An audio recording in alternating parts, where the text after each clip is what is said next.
এই শীতে নারকেল দুধে হাঁসের মাংস ভুনা আর সাথে যদি হয় খোলাজা পিঠা, তাহলে তো জমেই যাবে। তাহলে চলুন খুব সহজ পদ্ধতিতে আমার হাঁসের মাংস রান্নাটা শেয়ার করি। আমি এখানে একটা হাঁস পরিষ্কার করে টুকরো করে ধুয়ে নিলাম। এই যে আমি চামড়া সহ কেটেছি।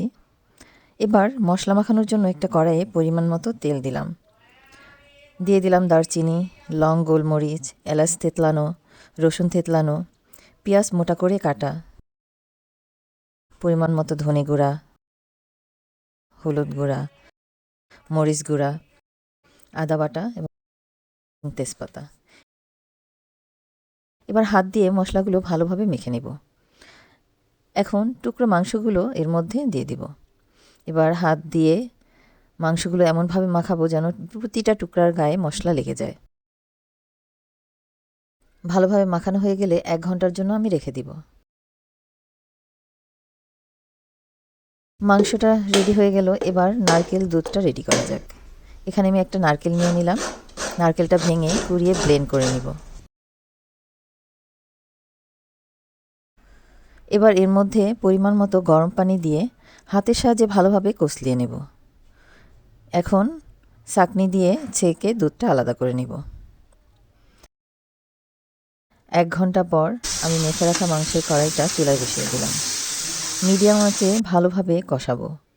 মাশাল্লাহ, রঙটা অনেক সুন্দর হয়েছে।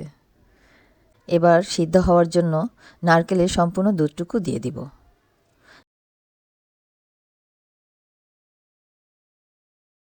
এখন দিয়ে দিব জিরা বাটা। আপনারা লক্ষ্য করেছেন আমি কিন্তু আগে জিরা বাটা দেইনি। মাংস রান্নার সময় আমি সবসময় শেষের দিকে জিরা বাটা দিই। এটা আমার আম্মার কাছ থেকে শিখেছি।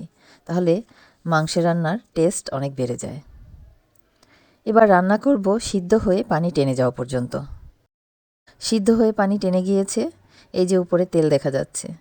এবার দিয়ে দিব ভাজা জিরা গুঁড়া। এই তো হয়ে গেল আমার নারকেল দুধে হাঁস ভুনা, আর সাথে আছে খোলাজা পিঠা।